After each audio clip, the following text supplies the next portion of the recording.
What is going on, everybody listening? This is Joseph P. Hutchinson, as always, chilling here with Scary Teller. And welcome to another episode of Introverts Extroverting. That's what we're doing. Fuck. I've never been afraid of what people have to say about me because it always makes me giggle and it pays my therapists a lot of money. But goddamn, The Matrix Resurrections. Yes.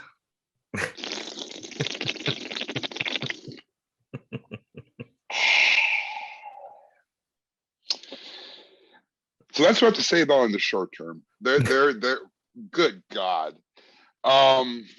Good God.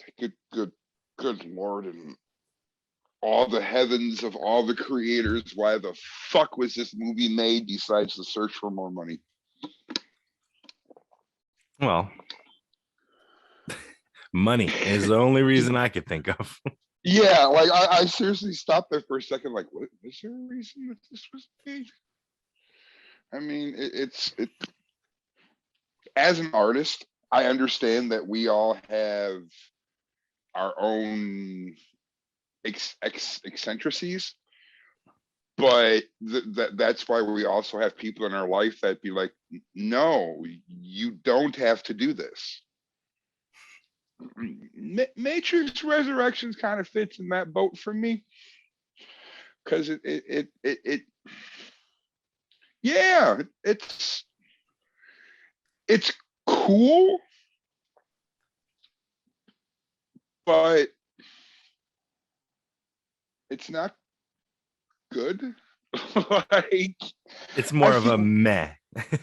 Yes, it was more meh for me than like the second and third Matrix movies. I think I've seen the second Matrix movie twice and the third once. I've only watched Matrix Revolutions once. Where to begin? Where to even like rip into these? Like I feel bad, man, because I know there's a lot of people that worked on these films that we be just ripping the fucking shreds, and a lot of the folks, they don't have the options of control in what they do, and that we're trying to realize somebody's vision here and what their art is, and we're supposed to be positive and nurturing and try and look for the good and shit. But it excuse me, when you have a masterpiece like The Matrix, like, you take away all the subtext that the artist wants to put in there and that the writers want to put in there, and the director side of the Wachowskis put in there, and the writer side, like the different aspects of their mentality they went to create it. It's a beautiful movie from start to finish. It's up there in my opinion with like being as good as Back to the Future 2 is to Back to the Future 1. Like The Matrix by itself is just a fantastic film. Right. Definitely. I like the use of color and filming was so revolutionary that like you had to watch it a couple times to realize all the bugs in there. Like when, like now you watch YouTube videos and it's like, oh, in the rain you can see code falling and this, but if you think about when that movie was made in the 2000s, nobody did that. Right. Like there was no green tones in this part here, really, in this part and here to designate the storytelling. And the Wachowskis did that. You know, I don't give a fuck with anybody's political view and what they choose to do with their own bodies. That's their choice. You can think what you want and believe what you want. Don't give a fuck. In my opinion, that has nothing to do with their abilities as a storyteller. But seeing what they had to do when they no longer had the badass source material written by somebody else to plagiarize. Nope. Sorry. This is what happens. Yeah. And they should have been like, no. Like, I got it playing on right now in the background. I'm at the part where the Asian girl, the Oriental Asian girl, and I found that now you should truly designate which type of Asian you're talking about. Is it Indian Asian, the subcontinent Asian, the Oriental Asian? Because, you know, it's not just Asian anymore. Fucking country. But she's jumping over the police cars, ducking from the cops, and the agents coming after her. It used to be a long transition, and now it's maybe a head shake and bam, you're there. But there's no real explanation behind this influx of technology besides the fact that you have to assume what time frame you are in the Matrix. Okay, cool, I get it. But if you're going to make this long ass distinction and you have your operator already interacting with your person in the real world, then why is this? The disconnect is like way too immersive. And now we bring up to the biggest offense of all, in my opinion. Morpheus is digital now. Yes, that was very bizarre to me. What the fuck? Like, if we're gonna go on, like, to really break this film down, look at like the Jesus creator tale, and Morpheus is your John the Baptist. Basically, he's the one that like helps bring Jesus into his own type of thing, if you want to look at it like that. Very, very rough, vague comparison. Why the fuck did you make John the Baptist one of the enemies? Like, you did just fucking wow.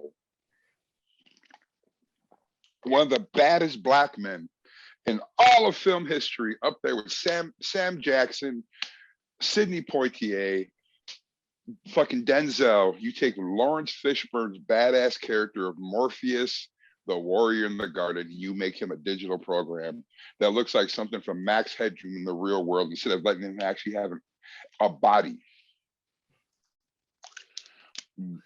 Why?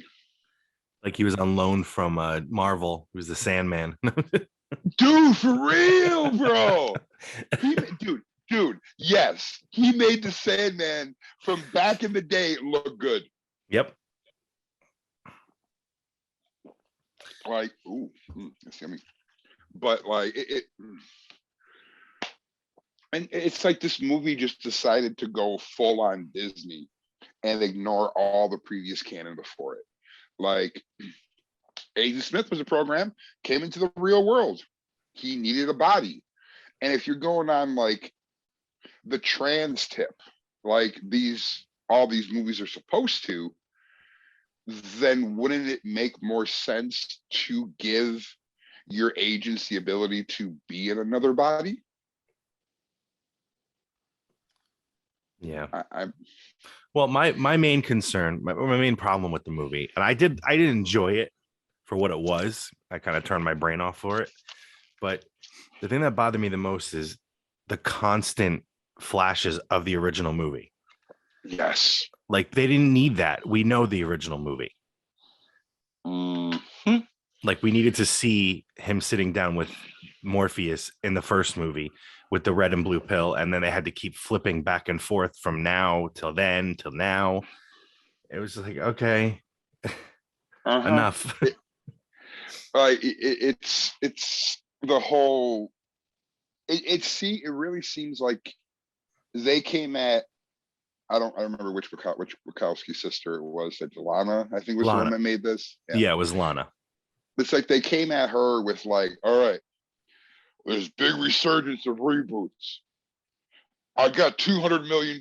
What do you got for me? And she's like scraped all the notes from every like notebook she ever wrote anything down and stapled together and like, here's my treatment. Here's my outline. Give me the money. Because it's like you got elements of all three of the movies in here that shouldn't be here.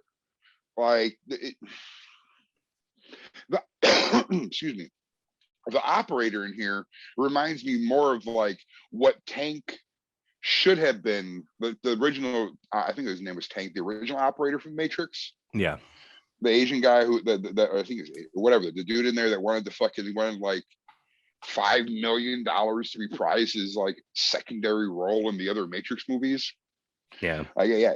So you see a lot of his character stuff in there, which, knowing how the Matrix likes to not be consistent and try and distract people with technology, it makes sense, and it's like and it's like right here, this girl's offering the red pill to a computer program that's designed to locate humans.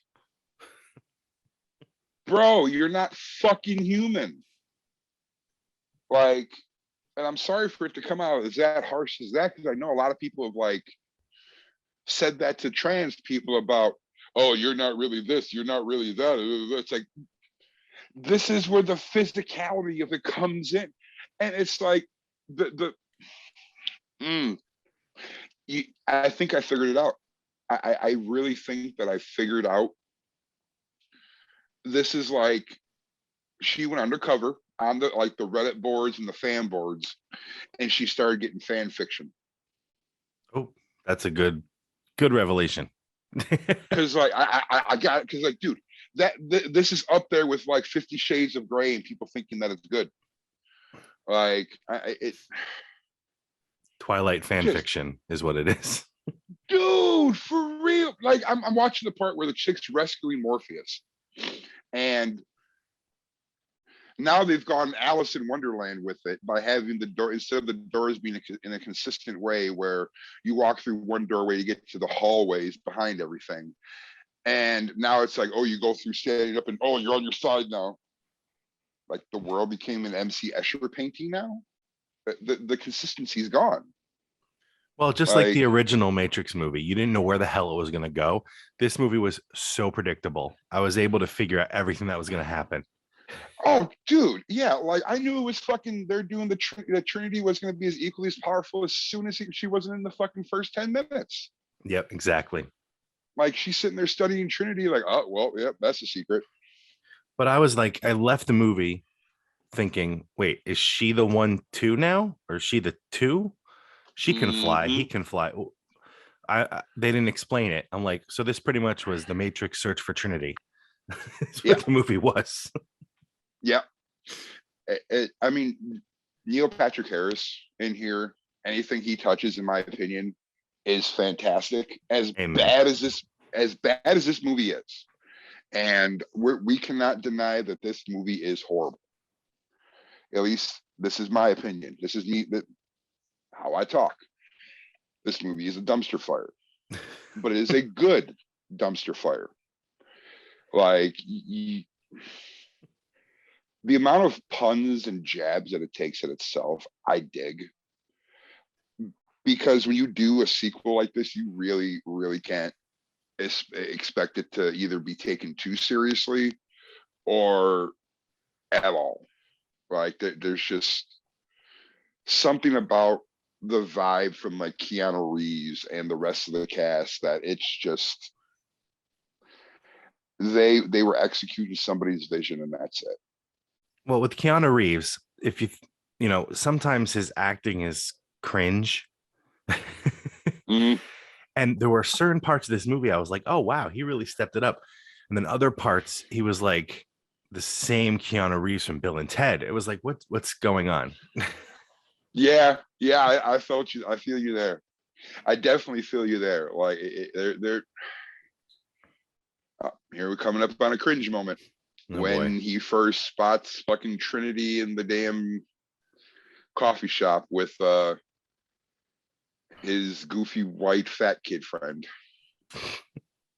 I find that funny too. It's like the one thing I will say about this movie is they did keep a lot of the stereotypes intact, being the quote unquote fat kid friend that I used to be all the time. You always had like the taller, good looking nerd, and then you always had his chubby sidekick. Yeah. And they keep that trope alive here. I will give them that. The fat kid does have more balls than the skinny kid, but you know it's just ugh. Like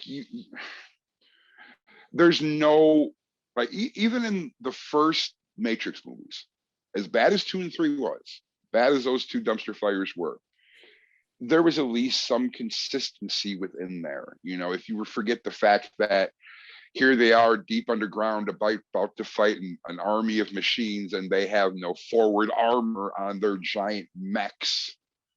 I I always found that funny that like you have these giant guns and all this, but there's nothing to stop things from coming into you. So I could just shoot you with a handgun and I can win.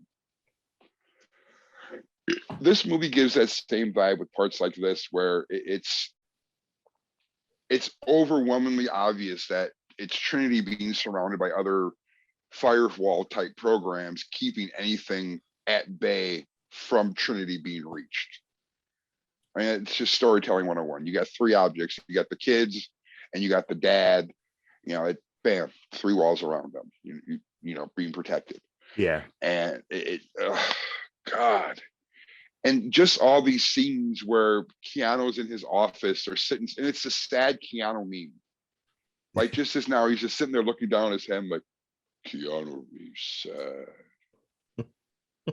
Keanu sad. No Trinity. Whoa. Keanu.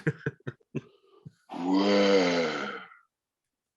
Like, bro, come on, man. Like, this is John fucking Wick, you guys here. You got Keanu Reeves post John Wick to do your goddamn movie. And this is what you're going to do to my boy? And it's like the lack of proper cameos, like, really pissed me off. Because, like, I'm sorry, the point of these movies is fan service. There was no chance in hell that this franchise would start a new set of trilogies. And there better not be two more fucking Matrix movies after this. There fucking better not be. You don't even give Miss Agent Smith his cameo. Yeah. Like that ending where you just see the dude playing Smith come in, and it's just like, how hard of it would have just been having to do like the and bam, it's Agent Smith as we remember him. Yeah, definitely. I was waiting for him too. I'm like, oh, Dad, don't tell me he's not in this. Mm-hmm. But it's like they spent all their money on Kerry Ross and Keanu Reeves, and they couldn't afford anybody else. Yeah.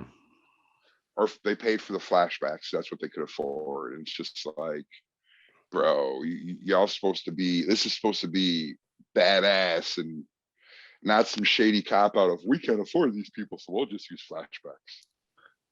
I wonder why Lawrence Fishburne. I mean, did they even ask him, or were they just not interested in using him at all?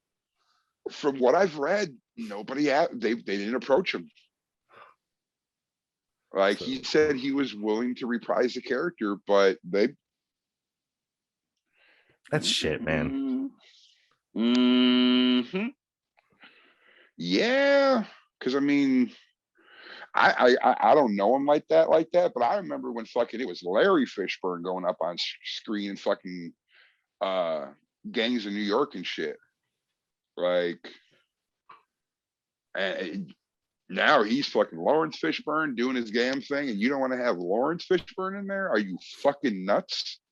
Yeah. Like, it doesn't, this movie is not beyond me. It just doesn't make sense in the way that it should. And it's not a generational thing. At least I don't think it is. I think it's just a lazy storytelling thing. Yeah, I could definitely see that. There was definitely, I didn't feel the same way I felt after watching the first one. No. Not that it's ever going to be, matched again, because the first one was just amazing. Yeah, I mean, as someone that has watched 2 and 3 before multiple times, each one of those, I still had that, okay, that was fucking cool. It was fucked up. It was dumb because of this didn't make any sense. This didn't make any sense. Y'all definitely just phoned this shit in, but it was still cool. I still had that giddy kid vibe to it. And I was in my 20s and 30s when those came out. Like, but this is just, the most remarkable thing about this is the fashion sense that the characters have when they're around Keanu Reeves. Everybody else looks good but him. Like, he just looks normal as shit. Like, you got Neil Patrick Harris's character on here rocking the blue on blue on blue, from the suit to the socks to the shoes to the glasses. Like, pimped out, looking good. Like, the dialogue isn't even compelling. And really interesting. And one of the things, it's now a meme on TikTok, and I don't know if you've seen it or not, where everybody's like, Matrix 1, he's like blocking punches and shit like that. Matrix Resurrections, and it's just him like throwing his hands up, stopping everything. Like, I am Neo. I am Neo. Stop the bullets. And I was like, yeah, that's basically it. Yeah, when he walked in on this, I remember on the second one when he came onto the scene, no fear, he just did his thing. That was it. Mm-hmm. And it's like this one. Now, I'm not trying to be an armchair director, because we do have stuff coming up from Quick People Media. We got we got 2 books available. We got comic strips out there. We got all kinds of shit that I've fucking written and been involved in. But I mean, I'm not going to sit here and drop my resume, because you can suck my dick if people want me to fucking suck my own cock on it. But it's like, dude, the shit we got coming out this year is just miles ahead. And we've got like maybe a $15,000 budget compared to the millions that these people have to have not only make and utilize talented craft people behind the scenes to create your set pieces and your post-production, but to hire good editors. Because I'm a badass writer. I'm a good director. But I ain't shit without someone sitting there and checking my ass. Like, this is wrong. You don't do this. I see what you're trying to do, but you need to shut the fuck up and trust me on this. And this is lacking. Like, I get you want to use all you can out of Keanu Reeves, but why the fuck am I now sitting here watching Keanu sip tea when this is a Matrix movie? Give a fuck what's going on in the Matrix while they're not plugged into it. Like, I don't want to see, like, even when I'm playing World of Warcraft and I'm watching a cinematic scene, if it's like not something too detrimental, I'm hitting the escape button and skipping. Like, all this shit, I'd be hitting and skipping. Skip, skip, skip. Oh, I'm holding the blue pill. Skip. Oh, I'm always pouring 2 cups of tea for Trinity, but she's never around and I really don't know who she is. Skip. This is just readdressing the plot over and over and over and over again. And it's just, it's whack. It's whack as fuck. Like,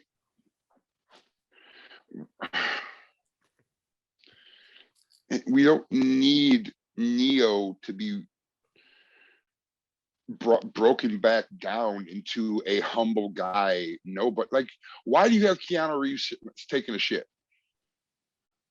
This is the one scene that makes absolutely no sense in an attempt to humanize your quote unquote godlike character. Keanu Reeves taking a shit reading a quote in the back of a stall. Are you fucking kidding me? Like, unneeded. Massively unneeded in this bitch. Yeah. I mean, we got a 2-hour movie. It could have been an hour and a half with much more. Like, you could have sat down with, like, one thing I've noticed about Keanu Reeves from all of his interviews and everything he's ever spoken about and stories I've heard about people is that he knows his job is to recognize your vision as the writer director of this piece. And it literally feels like they tried to squeeze him into every single shot to get their money's worth out of it. Like, all this journey of him not taking his meds, the blue pill anymore, and even now poking the mirror, trying to get back. You could have been using that to develop a new group of fucking Matrix revolutionary fighters. Like, obviously, if this is still the Matrix going on, where are the people fighting the system, trying to get at Neo, trying to do all this shit behind the scenes? I don't give a fuck about what Neo's chilling in the bathtub with a rubber ducky on his head. Like, what? Horrible storytelling. Horrible. They And just I drew hope, everything out. It was too drawn out, not well. But yeah, it really was. It's like this for me, this movie really has one purpose, and that is to allow kids to have an excuse to Netflix and chill. Because this is one of those movies where you Netflix and chill to, because you can the meat of the meat of the movie is the bread of the movie. You get all you need from the beginning, and it wraps up neatly at the end. You don't really miss anything in the middle. no. Fuck it. Have some fun in between. Watch the movie, fool around, do your thing, and when you're done, roll a joint, have a drink, watch the end of it.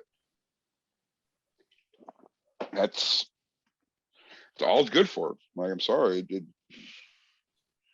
it did nothing to like really revitalize or bring anybody else into the limelight. Like, nobody in the original franchise's careers that they brought back for this, the two people, really hadn't need any revitalizing in their career. Yeah. Like Carrie Moss and Keanu are doing just fine. They didn't really focus too heavily on anybody else in here besides those two. And as I'm sitting here packing a fucking bolt, and I look up and I see another flashback of fucking the first fight between Smith and Neo. I was just thinking, it's like, there's another one. Fucking scary. Just said it before. There's another goddamn flashback. Yep. It was too much. It wasn't needed. Like, why didn't they just reshoot the scenes? That would have been cool. Like, to me, this is just one thing that I've always thought about. If you're going to have a character experience a flashback from a previous film, reshoot that scene with how the character is now. Yeah. Because that's how I perceive my memories, where it's like I'm thinking about myself in that position. I'm not thinking about my stupid ass self in a fucked up predicament where I'm going to get my ass handed to me. No, I'm thinking about my wiser self in that predicament, about to fix that situation and kick some ass. Hindsight is 2020. Yeah, what I think would have been more effective. I'm going back to the scene where he's sitting with his boss, the new Agent Smith. And when he's talking to him, and then Neo is having flashbacks of the first movie when he's talking to him. Instead of the flashback, why don't you just have more of a voiceover of the real guy saying Mr. Anderson in that creepy way he said Mr. Anderson? That would have been much more effective than showing a flashback of what we already knew. Yes. Or I would change that just slightly. I would make it like a Fight Club type flashback, where it's like a quick little, literally 1/10 of a second or 2/10 of a second of just boop, boop, like a little subtle one where it's like, no, I didn't see that, and keep on moving. It made it just that much more predictable with all those stupid flashbacks. Mm-hmm. I see what they were trying to do, and I get it, but it was just like, you didn't have to. No. This was written. This movie, if anything, should have come out 5 years after Matrix 3. Agreed. Like it would, because that right, we have too much streaming now. We have too much the ability to go back and be like, pause this bitch, boop, pull up this scene. You fucked up. You fucked it. Nope. You already did this. This goes here. But and it's too late. Like it's really too, especially in the way they're timing this. Like, I'm half an hour into a 2.5 hour movie, and you just now are going after Neo and having him get out the building. Like, and what was that whole thing? You know, the thing I loved about the first movie was, to get out of the Matrix, they had to find the ringing phone. Yeah. And they pick it up and then they disappear into the Matrix. We didn't see that once in this movie, and that kind of pissed me off because I loved it. That was one of my favorite parts of the movie. Dude, when fucking the first time we see Carrie Ann Moss, where she's running through all them bitches and gets right there at the phone and she's gone. I'm like, oh yeah, no, epic. No. That was amazing. I love that scene. It so well done on that. Like, or even in the subway when they're about to get out and she puts the phone up to her ear and then she sees him there and she puts her hand up and then she disappears and then the phone gets hit. Like, that part with me was amazing. And then you knew there was going to be the showdown between the two of them. It was like, oh, come on. Yep. Because it made sense. Yeah. Like it still had that disconnect, but it still had that connection to reality where you still had to escape from one reality to another. You had to unplug some way and transport yourself. Yeah. You could have used maybe a slightly better analog than a phone, but the fact that it was a payphone and that you had to find the right one just made it all the more dope. Yeah, and it was just that little amount of quirkiness that made the movie so great. Yep. That it was just a random ringing phone that you had to find. The other problem was they sent way too many people in this time. So maybe it made more sense not to show them getting out because it would have been a huddle to get to the phone. No, yeah, I feel you there, but it's just a giant no, man. Like the Morpheus scene right here, where it's like he's a program. Yeah. What? I'm just gonna let everybody listen. Morpheus is a fucking program. Cringe. The first the first major black man in the Matrix is a goddamn computer program. Because why? Like, and my whole thing is with I get with the original Matrix why they went with guns. It's inexpensive, it's cheap. It really takes a couple of weeks to teach somebody how to use a gun properly. And you can throw sunglasses on so you don't see them blink at the flashes and look all uncomfortable. But where's the people with the magic powers? Like, if I was Neo, I wouldn't be using a motherfucking gun. I'd be throwing fireballs. I'd be fucking Kamehameha motherfuckers, lightning. Like, dude, you have complete and utter control of a video game. And you're going to use the gun? What? No. That was one of my original complaints from the very first Matrix movies, before I got into filmmaking and understanding the cost of things and all that. Where it's like, okay, you're at the end. You've just become God, effectively, of the Matrix world by destroyed Agent Smith and all that. Okay, cool. Where are your fireballs? You're supposed to be this badass coder. You're the nerd of nerds. And you're telling me you just found out you can manipulate a computer program and you're not casting fireball? You're not using Jedi force powers besides stopping a bullet? Like, what the fuck? I find it funny that that we take a movie that, like The Matrix, and it gets outshined by Ryan Reynolds movie, Free Guy. Oh yeah, that was a great movie. Yeah, like but Free Guy did what Matrix should have done. He realized he's in a video game. What is he gonna do? He starts becoming everybody.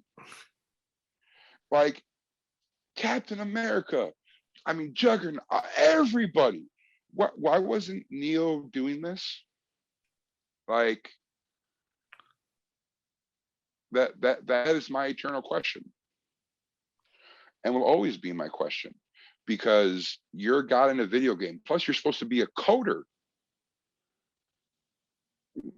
Why aren't you throwing people? Yeah, remember when he used to enter agents and make them explode? Right? Like that was a dope ability, but now it's, I have a gun. I can make all the guns. I will stop the bullets and drop them, and then I will ninja fight you. No, I'm fucking Neo. Clyde, Clyde. Head explode. Boop. Head explode. Boop. I refuse to believe that they do not have comic books in the Matrix world. Yeah. If you have comic books in the Matrix world, you have imagination beyond compare, because everything you want is in a comic book. You can find a comic book about everything, especially if you are a game programmer, either A, working on your own game, like in Resuscitation. I don't even call it Resurrection because this thing's on fucking life support. And it's like, goddamn, just goddamn, like sloppy storytelling. And I'm jumping all over the place. I haven't smoked enough fucking weed today, but goddamn. When I got to the ending, I actually didn't think that one of the Wachowski sisters, whatever they are, had anything to do with this. I thought it was just somebody else taking control. And then when I saw her name, and I'm like, oh, yeah. So Lana, I think her name is. You were right. I'm like, yeah. she did this. I'm like, oh, okay. Yeah, she was full on in charge of this. Like, this was her baby. And I see why the other sister wanted nothing to do with it.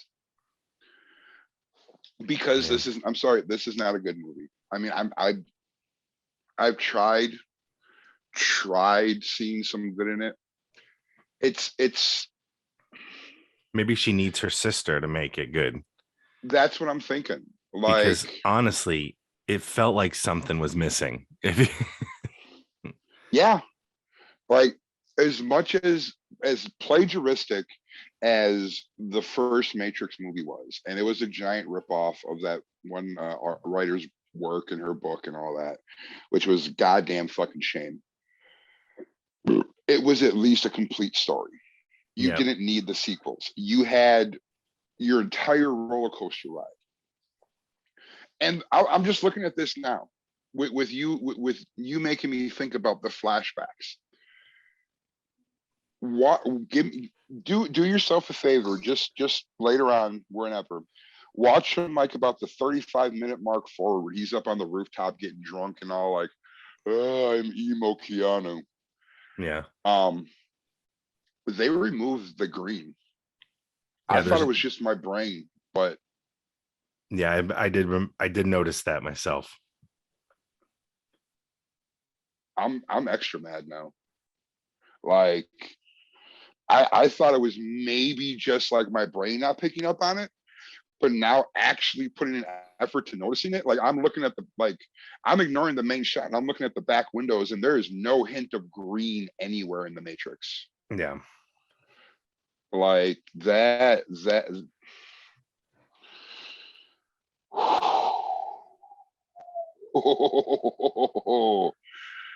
Oh, it's making my asshole want to purge right now. I'll tell you that much. Oh my God. Wow. Just god damn. Like, I'm sorry. I'm sitting here watching the part where the blue-haired chick, the blue-haired feminist girl, is talking about how she saw Neo, and I'm noticing like intentional patches of like unneeded green in the sky now. Like, oh, that's a slap in the face. It's like, oh, it's like they try, and then it's like looking at the door behind her, looking like a fucking Wish I Was Tron looking at shit. Like, what is this dumpster fire? I mean, a lot of missed opportunities. Yes. Like, This could have easily been set up as a passing of the torch, with Keanu and Carrie Moss basically become the new Oracle, the new architect within the Matrix, and then having this new group in there trying to break free. Yes, it would have been, people could have been sitting there talking shit about how, oh, well, that's, we saw that coming with, you just want to make your old good guys and the bad guys like in video games. Blah, blah, blah. It's like, yeah, but it works. That level of betrayal is one of the things that's cemented into this generation. Thank you, Call of Duty Black Ops, with Roach getting shot in the fucking head. Thank you very much. Fuck you, Colonel Shepard. That I can't play those games ever again. Like, I literally start off the game and I will shoot him. That opening part where you see everybody coming down, I will pull my gun out and I will fucking shoot that traitorous bastard. Commie fuck. But like, this was not a good movie. And I will say this straight off for anybody listening, this is my opinion. This has nothing to do with the fact of the gender identity or the sexual orientation of the writer/director. It has nothing to do with their wanting this to be an analog to their transsexual journey. It has to do with the fact that somebody never told this person no. They got greedy for the money. And they, like Scary Teller just said, a lot of missed opportunities. Yeah. You had the chance, like, dude, like, now tell me if I'm wrong. This could have been the start of 3 more movies. Even if you wouldn't have gone and made Keanu the big bad or nothing like that.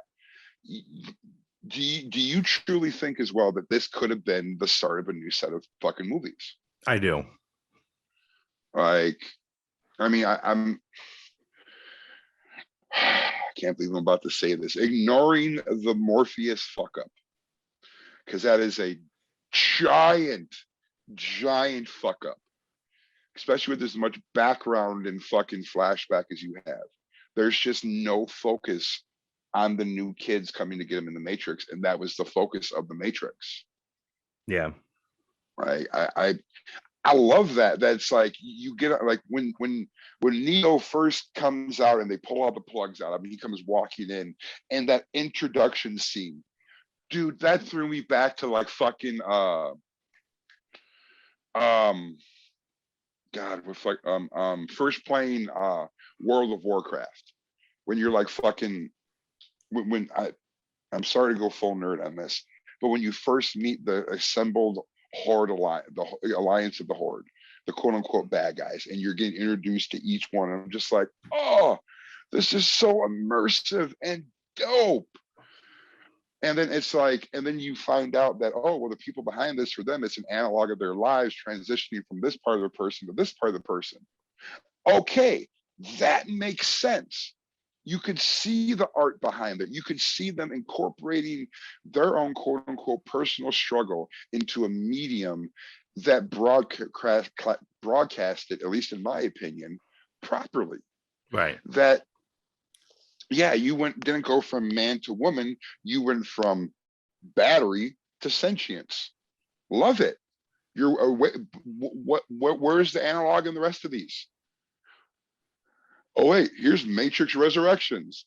Neo's the man. No, now after 2 movies and decades of established lore and dialogue and everything else, it's 2 of them. We're wrong. We were wrong for 30 years. We really need 2 of them. But why? Because money. I mean, because reasons. Yeah. Not money. No, don't worry about money. It's about the art. Get the fuck out of here. Well, that was the other thing. They didn't really, they ended it with how they ended it, obviously, with them flying away together. What the fuck was that? It didn't explain anything. I mean, if it would have been something, it would have been like a voiceover of Neo speaking, or Trinity even saying something like, you know, he can't be the one unless I'm here. You know, I don't know the wordage, but like, they both make the one together. Like, they should have explained it better, I thought. Yep. That is yep. I agree with you there. Yeah, because he obviously needs her to fly. Yeah, like we never saw him fly before. Yeah. Nope. Never saw him fly. Nope. Oh, well, he can stop bullets on his own. Okay. Never. Yeah. Mm-hmm. You know, we've only had 2 movies where he's been able to affect the outside world without her around. Right. I mean, that would have been like, if they would have gone through this is like hindsight 2020. If they would have gone through and actually, like, if they wanted to go on Neo needing Trinity, which could have been a cool plot point, right? Because if you go on the whole pagan, like, I hate saying paganism because it's like saying Christianity when talking about the Abrahamic religions. If you go on the quote massive pagan setup of worshiping the male and female equally, it makes sense with the duality of man and all that. However, that requires that you do the homework and break it down, where you find out that when you pull out the flashbacks from your past movies, when he used his powers with her and without her, showing the difference of how when he had her connected, he was able to fly blindly through the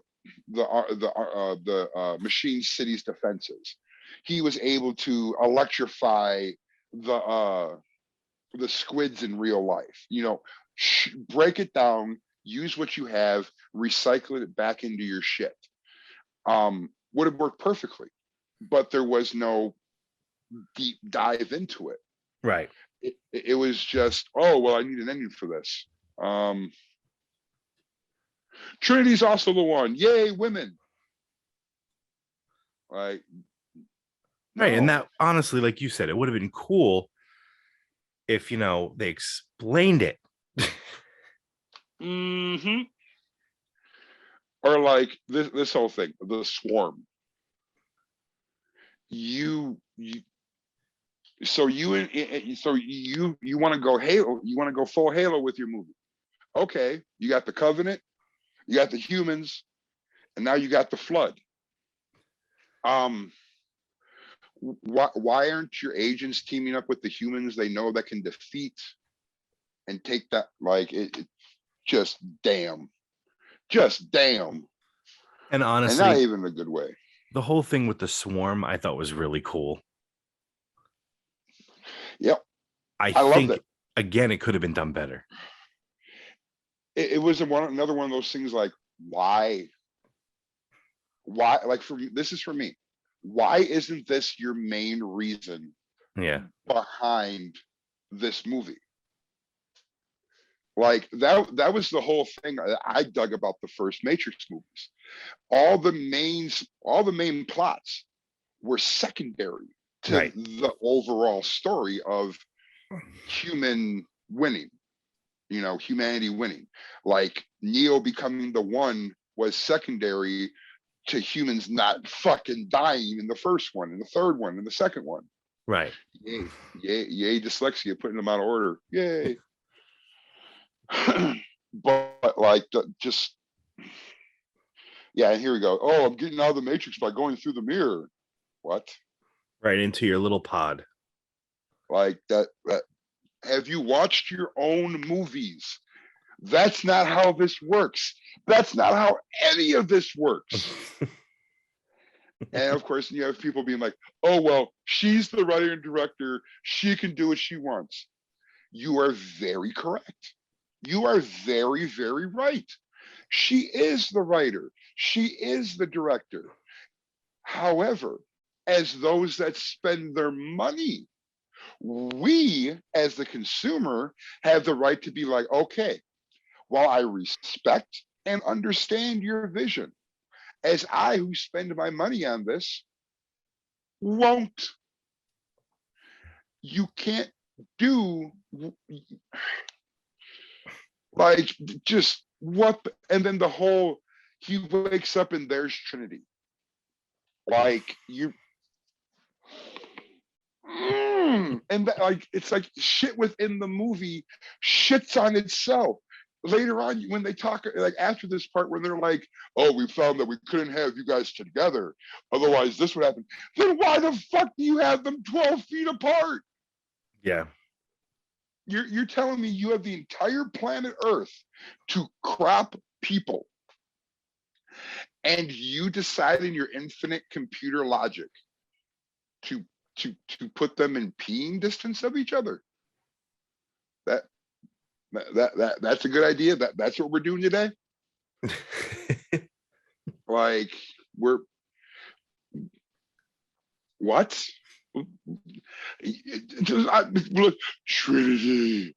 I see you, Trinity. And where's the spark of? She's raising her fucking hand. Where's the arc of power that justifies these two being in proximity to each other? Yeah.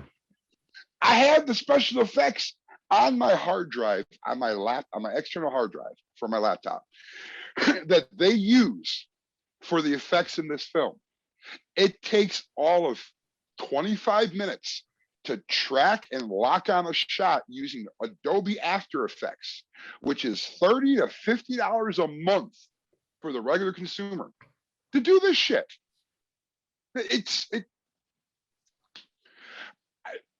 I was talking with my brother Jeff, and I'm trying not to say a word that will describe and emphasize my frustration that has been used by Kevin Hart and Cat Williams and Dave Chappelle many a times. But it's like, bruh, what are you doing? Like, and bear in mind, I love how gorgeous this movie is right here. Yeah. Like, this part is cool, where they have the robots and the humans working together. All right, dope, groovy. Why?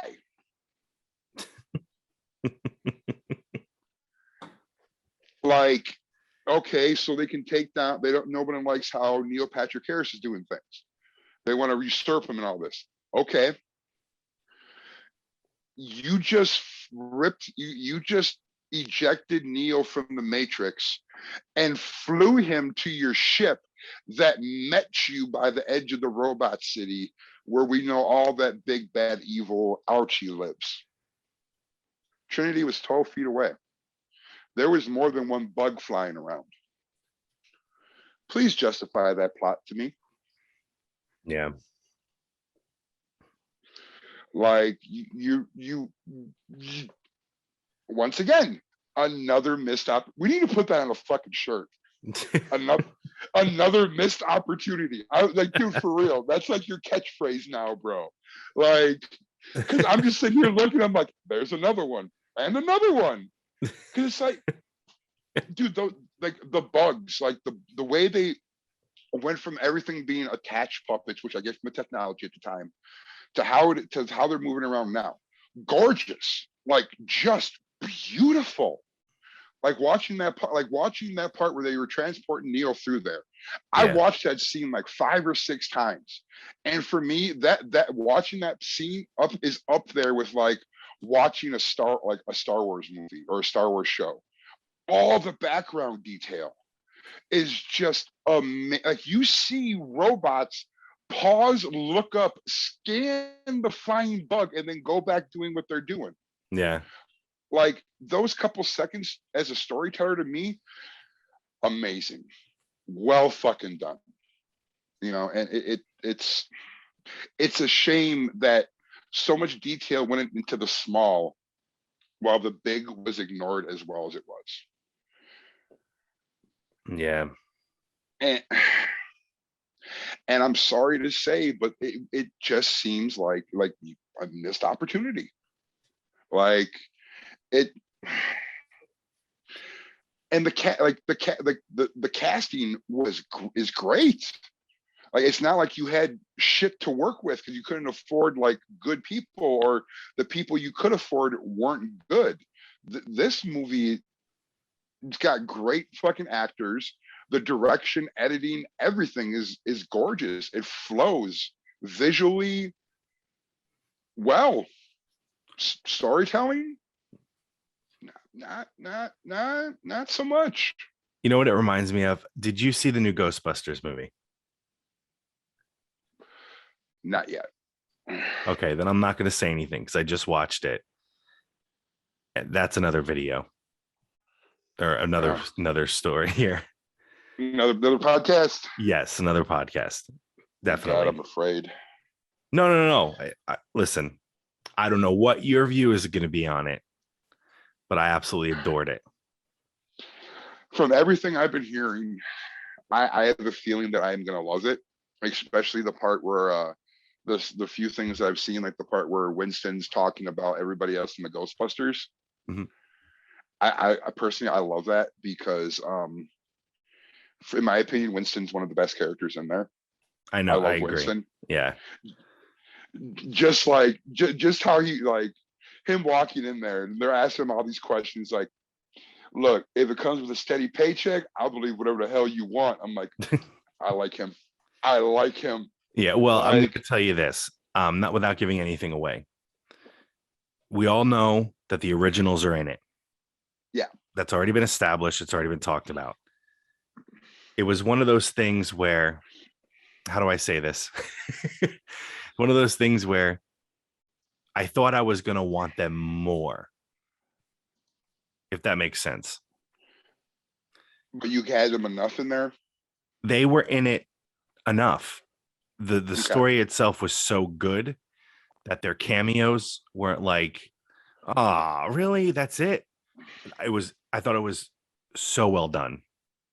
Because that was my beef with the reboot. Right. Like the all girls one, that could have been dope. Agreed. But it's like and when they had them appear in there, it was just like, bruh. Like, you listen, I know the 2000, I call it the 2016 Ghostbusters. For what it was, I watched it in the theaters. My son wanted to watch it, and we went with a whole bunch of people. For what it was, I enjoyed the movie for what it was. I laughed. I was like, oh, that's cool. I saw the cameos. I saw everybody that was in it. I was like, okay, this is, pretty neat. Was it on par with 1984? No. Was it on par with Ghostbusters 2? Hell no. No. Like, I got where they were coming from when they were doing that movie too. Like, I get you want to empower women and this, that, and the third, but they missed the mark by ignoring the two strongest characters in the Ghostbusters movies, and those were the women, right. Sigourney Weaver and not Molly Ringwald, fucking Annie Potts. Annie Potts, thank you. Yes. I'm sorry, baby. I still got a crush on Annie Potts. Oh my god, she started my love of redheads. Her and Molly Ringwald. But like those two, yes, they were backing supporting characters, but those two were the backbones of that movie. Right. Like until Winston came in. Everybody else was a fuck up. Even Egon. Yep. As smart as Egon was, he was the king of the fuck ups because he was so smart. Yeah. Like, am I going to say there were no cringe parts? There were a few cringe parts in that movie where I was like, they could have done without that, but you still walk out feeling all warm and fuzzy. I have to say. Well, it's like even Ghostbusters 1 and 2, they have their cringe parts in there as well. Stuff that just doesn't age well because it was the 80s and people actually had a sense of humor back then. But like even Ghostbusters 2, the sequel that basically never should have happened, because Ghostbusters was not designed to have a sequel. It was a one and done. Right. Like that Dan Aykroyd and fucking Ivan Reitman, if they can come out and say, oh, they wanted a sequel. We're like, shit. Get all the cocaine. We need all the cocaine in Hollywood. Let's do this. And it's just like, what I do plan to see the new Ghostbusters movie very soon. What I want from there is what I wanted from the original one, a passing of the torch. Yeah. Where it's like you have, I mean, especially if you're going to stay with the setup of 3 white people and a black person, like you had that with Ghostbusters 2016. I had some buddies that were in that fucking movie, Like they had a blast filming it, and they noticed that there's a lot of stuff that didn't end up on the screen. Yeah. Because of politically correct politics. And it's like you went from trying to have a quote unquote inclusive movie that just became gross because it was like designed strictly to, like, I'm sorry to say it, but exploit the male form. Like, yeah, those movies have their place, but not when you're doing fucking Ghostbusters. Yeah. Like, oh. And from what you just said about the whole passing of the torch, you will be pleasantly surprised when you watch it. I'm telling you, I was thinking about it, and I dug everything about the way they wrapped everything up. There could also be sequels. I mean, it was great. But I like that. They didn't take themselves too seriously. They did what they had to do, and they made this movie awesome. You all right? Oh shit. Yeah, I'm good. I just had to hit my bull right quick. But yeah, fucking like that was my main beef with 2016. Like, I didn't go in there thinking that this is gonna be like Ghostbusters 1 or some like award-winning film. I went in there to have a good stupid time. Yeah. And as soon as they brought in fucking, I think it was Channing Tatum or whoever the fuck was their secretary. One of the Hemsworths. Yeah, fucking Thor Jr., I don't fucking know. And he's just this bimbo. I was actually offended. Like, because it's like, that's not Janine. Like, yeah. Yeah, Janine was no ways dumb like that. No.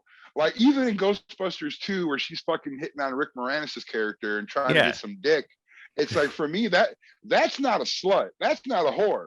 That's a woman trying to get her boom boom on. Like, that, and then you have the Hemsworth of, oh, I don't really need my glasses. I just, I wear them because they look good. It's like, they couldn't even answer the phone. Dude, yes. Like, that offended me. I was offended. Like what are you, is this really what you think of men? Like, I'm sorry to sound like an 80s feminist now, but it's like, bro, like, equality, motherfucker. Like, and then you have the stereotypical, like, I'm sorry, that the writing they had for the fucking black girl lady, I don't remember her name. I remember she got into some Twitter beef because people are saying she looks like a man. Leslie Jones, thank you. Yeah, she looking like a man. Sorry, she does. Not my fault. I'm sure she still can pull whatever dick she want because of who the fuck she is. Good for her. Do your thing. But the character they gave her, like, that reminded me something straight out of a fucking 70s flick, like blaxploitation movie. Like, could you get any more stereotypical? Somebody summed it up. I remember I watched a review of the movie, and they reviewed the first time in 1984 they used the proton packs, or first time they booted it up in the elevator, to the first time in the 2016 when they used it for the first time. At the same sound, the same beams, they looked awesome. But the thing was, the guy made a really good point. It was in 1984, the chemistry was so great that they didn't need to speak every single second. But in the 2016 version, there had to be a joke every single second of that movie because that's all it relied on. When 1984, it was just three buddies who made a movie and made a damn good one. And even better, 1984 wasn't a comedy. That's a horror movie. Exactly. That is a 100% horror movie. I couldn't watch the opening scene until I was the first memory I have of watching that is pausing the tape of it at my grandma's house to go use the bathroom and take a shower because I shit my pants. Terrifying. That whole library scene was terrifying. Oh my God. Just that. Fuck you. Nope. Could never look at a card catalog the same way when they existed. Oh, dude. The fucking, like, in Milwaukee, the big library downtown, the greater Milwaukee County Library, had bookshelves like that. Yep. No, No. I'd be going there with my grandma and shit to do fucking research for papers. Like, oh, it's right over there. It's like, nope. I'm out. I'm going around. I am going around. Like, why? What's wrong? And my grandma just had that fucking look on her face, like, oh, fuck you, old woman. You know goddamn well. You know what kind of house we live in. You know what movies I watch. I'm not walking that way. No way in fucking hell. It's not funny. Stop laughing. Oh, it's funny. It's okay. Fuck you. Get her, Ray. Yeah. No, I'm just kidding. Like, get her. That was your whole plan. Get her. I don't know what to do. It's like, it was so like that it's like you could, like, with movies like that, it's like you can tell that they literally are just like, here's the script, here's about what you're supposed to say, go do it. And then Bill Murray comes along. Like, here, hold my joint and my cocaine straw. I'll be back for my heroin deal in a second. I gotta go nail this. Yeah. Just say what you need to say, Bill. We didn't write you any lines. You just say whatever you need to. Why for Bill's part it just says him being Bill Murray? You'll see. It's all blank dialogue. Right? It just works so well. But yeah, like you're saying, for 2016, the Dude's Review, it's like they needed a joke upon a joke upon a joke upon a joke, and it's just like, and they weren't even good jokes. Like, but they were just bad. They were like dad humor, cringe jokes all the time. Yeah. And it was a gorgeous movie too. The special effects in there were fucking dope. They were, especially where they had the fucking the neck breaking part, the fucking demon chilling on her head. But like it could, like, I could have gone the whole movie without actually seeing the original Ghostbusters, but they fucked it up when they brought in Bill Murray and he wasn't related to anybody. It was like, yeah, okay, you want to make your own, I get that. However, there's certain ways of doing shit. Like, if you want to make a franchise in a certain way, you have to pay an appropriate amount of fan service to those that got you there. This is my whole beef with the whole Brie Larson and we need more women doing this. We need less of this. We need this.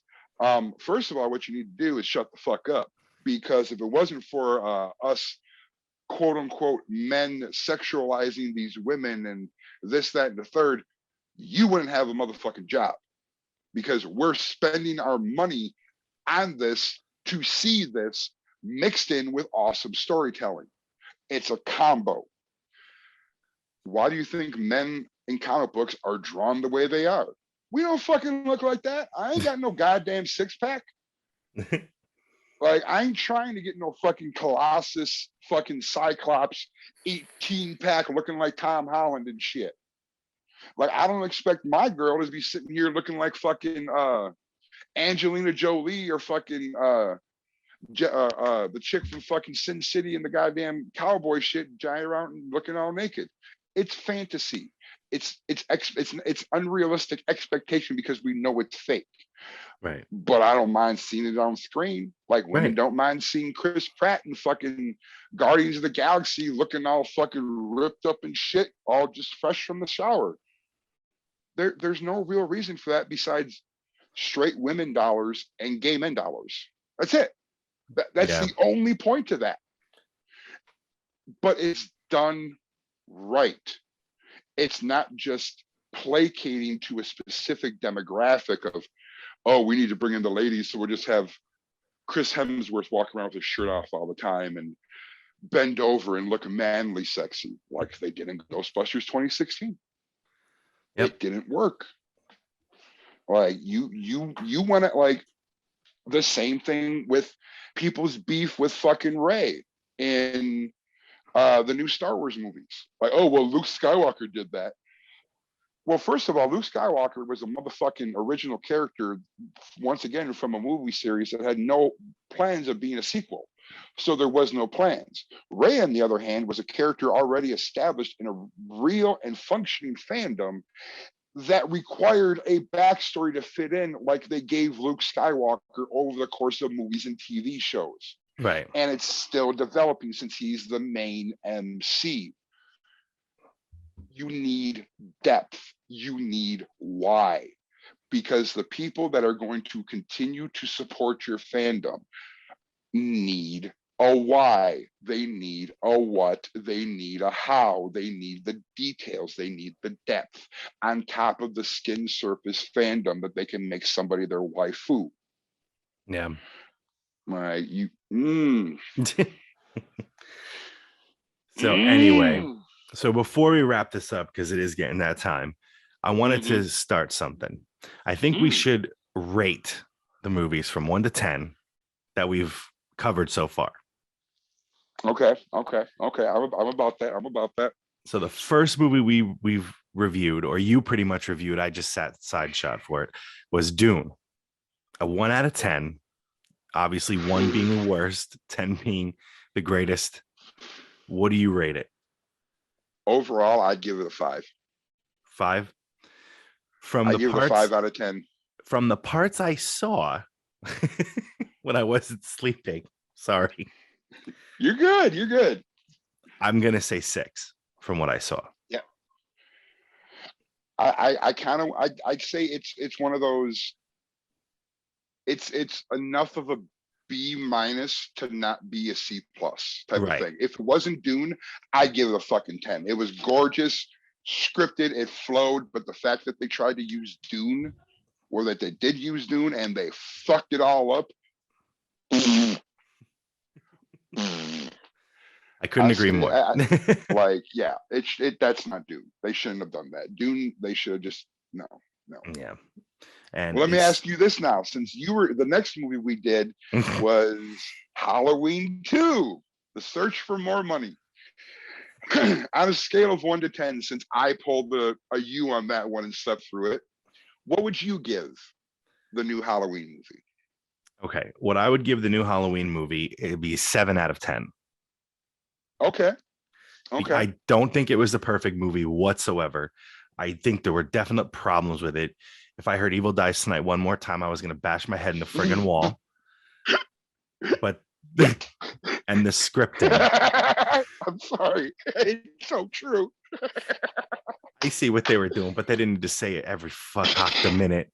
It was crazy. But I think for the redemption, he's crying. I guess.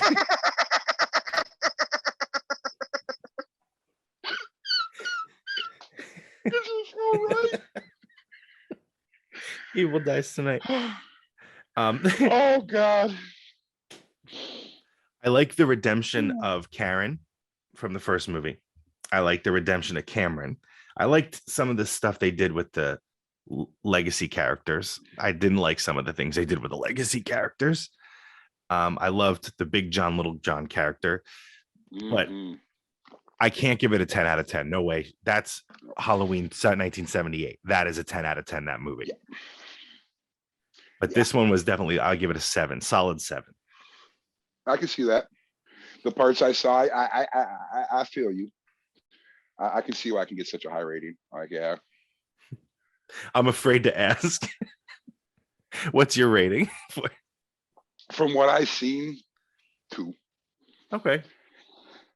Like you can't, in my opinion, it's one of my main beefs with the modern Star Wars shit. You can't shit on what brought you to where you are. Yeah. And that's what they did.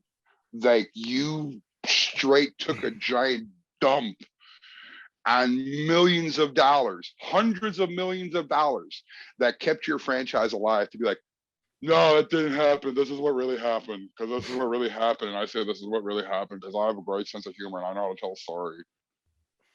Like, you can go fuck yourself. On that, I'm going to tell you this. I see what they were trying to do. I said this in the last video we did. I see what they were trying to do with getting rid of the brother-sister element. I do. My whole point, what I said would have worked a little bit better, was saying that number 2 through 7, or whatever the number was, Halloween Resurrection. What I say is Michael Myers' story got so popular that the rights got sold to Hollywood, and 2 through 7 were Hollywood movies made about the whole thing. That's so fucking cool. So it would have still been canon, but not really, because it would have been movies that were made. Dude, no bullshit. When you told me that shit, dude, I got so fucking hyped that I got hopped in the Discord call with the boys and fucking Gerard and all them, and we were talking about that for like 2 hours. Like, dude, that would have been such a superior fucking idea, and so easy to execute. Right. It might have only been brought up once or twice, but it would have been like, well, these movies still kind of exist, but they're actual films that were made. I don't know. I thought that would have been worth. No, that would have been fucking amazing. And that would have been so American. Yeah. Which has always been one of the things that I love. Because I love foreign horror. Like, dude, Train to Busan, Ring You. I freaking love that movie. Dude. But like Jason, Freddy, Pinhead, Michael, Candyman, all of them are classically American villains. Yep. And to have them in universe make a series of movies about this killer and fictionalize it and glorify it would have been so amazingly American, in my opinion. Agreed. And then they could have even addressed the zombie dumpster fires that happened. Listen here, motherfuckers. I'm kidding. There's only one dumpster fire, and it is notably a dumpster fire, even by the creator. You're right. They're not that. They are what they are. But yeah, I'm going to take it back. Wrong. Halloween 2, Rob Zombie's first Halloween was actually decent. Yeah. I did enjoy it very much. I liked the way he did it. He had help, though. I know that. Oh, yeah. Halloween 2, there were, except for the hospital scene, everything else was like, stop. Just stop. Don't piss off a fucking petty ass fucking creator. That's what happens. Because he was making this masterpiece until he got pissed. Yep. Because the whole opening hospital scene of that movie was freaking art. Mm-hmm. And if the whole second movie was in the hospital, I like this. Like, oh my God, it would have been amazing. As it was supposed to be. Yep. Because that was the one thing that was some of the whispers that were going around was that Rob was bringing it back to the old school. Where he said, this is from what I've heard, I don't know how much is true. I would love to sit down and ask him a lot of questions, but it was straight up, he went old school, like, this is our castle. Yeah. This is our monster. These are our heroes. May the odds be forever in your favor. Like, yes. And I think it would have been great if he would have stuck to that. Oh yeah, I have a feeling that if you'd have done that, there probably would have been a third movie to wrap it up, and Halloween would be put on the shelf, never to be really touched again until something truly good came along. Then in the third movie, he could have had the friggin' white horse and Sherry Moon Zombie dressed in white. Right. That's when you go full retard on that. Yes. Oh God. And last but certainly not least. Matrix Resurrections. What do you rate this movie? I give this movie a 3 based purely on disappointment. You know, I thought it was going to be lower. Looking at it and like sitting here talking with you about it, because you brought up a very good point. It's not a bad movie. It's missed opportunities. Yep. And this movie is a definition of the old adage, I'm not mad, I'm just disappointed. When your father would say that to you. Exactly. Actually, my dad would be like, I'm more disappointed you got caught. I taught you better than that. But that's a whole other psychological breakdown of my crazy self. One of the biggest disappointments being right here. The scene I'm watching where they walk into the hotel room through the mirror. Mm-hmm. Excuse me. Yep. This isn't Alice in Wonderland. You know, every world exists and works well in the fictional world because they have an established set of rules. Even with something like The Matrix, there are rules that are there to be bent, broken, and worked with, even on the whole core of the storytelling itself. And there is this movie just straight threw all that out the way in a bad way. Yeah. And yeah, it just missed the mark. But what is your view? What is your rating? I give it a 5. I get a 5. I'm in the middle. Like, I liked it for what it was, but a lot of it I was like, that's a missed opportunity. You're not wrong. You're not wrong. And I liked what they did, but I didn't like what they did, so I'm right in the middle. I tried so hard getting past what was changed and thinking, okay, this is an upgraded version of the Matrix, so they're going to be doing some different stuff. Cool, they can walk through mirrors now. Oh, hey, look at, they now have nanotechnology that exists everywhere. There's not a projector. Oh, okay, we can ignore that. All right, let's move past that. Yeah, I can't. Yep. Like, I'm with you on that. Just why would you do this to me? I used to like your shit, but now I don't. Now it makes my butthole twitch in a bad way. But yeah, I think that needs to go on a shirt. Missed opportunities. Just missed opportunities. When the merch comes out. Hey, the merch is done. It's just we need to get the fucking promo done, which will be coming out this week. And by the time you guys hear this, we'll be 3 weeks ahead. So you can look back and laugh at us being a bunch of goofballs not having our shit together. But welcome to Introverts Extroverting. It's a process. It's always a process. What should we do for next week? Let's see. I know we touched on it a lot. Well, not a lot, but a bit today. But if you can watch the new Ghostbusters movie, maybe we could do that. Oh yeah, I'm about that. I've been looking forward to that one, and I think that would be a good entry because I think that's going to add some positivity to our repertoire, and we're not just seen as a bunch of people hating on stuff. Right. Even though, we are pretty fucking fair when it comes to shit. Like, I think we are. I mean, make better movies. Like, just make better content. It's not difficult. Yeah. How about an original idea instead of rebooting, remaking? Yeah. Don't get me wrong. I like some of them, but it's like we can see something new. I agree. I agree completely. Like, I don't know.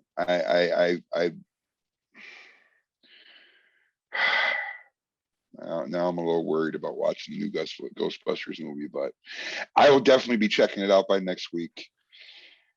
I think you'll enjoy it. I really think you're going to enjoy it. I think I will too. I truly do, and I truly hope so, because it's been a minute since the last movie I sat down and watched that I really liked was Don't Look Up. That movie's phenomenal. Yeah, I got to see that. Yes, you do. I really want to see it. Really do. It's, oh God, it's so good. It is the type of political drama that I love because it's like, yep, that's the modern world. That's fucking scary. But yeah, that is a goal for next week. We will be sitting down and discussing the new Ghostbusters movie. Ghostbusters Afterlife. Ghostbusters Afterlife. Good God.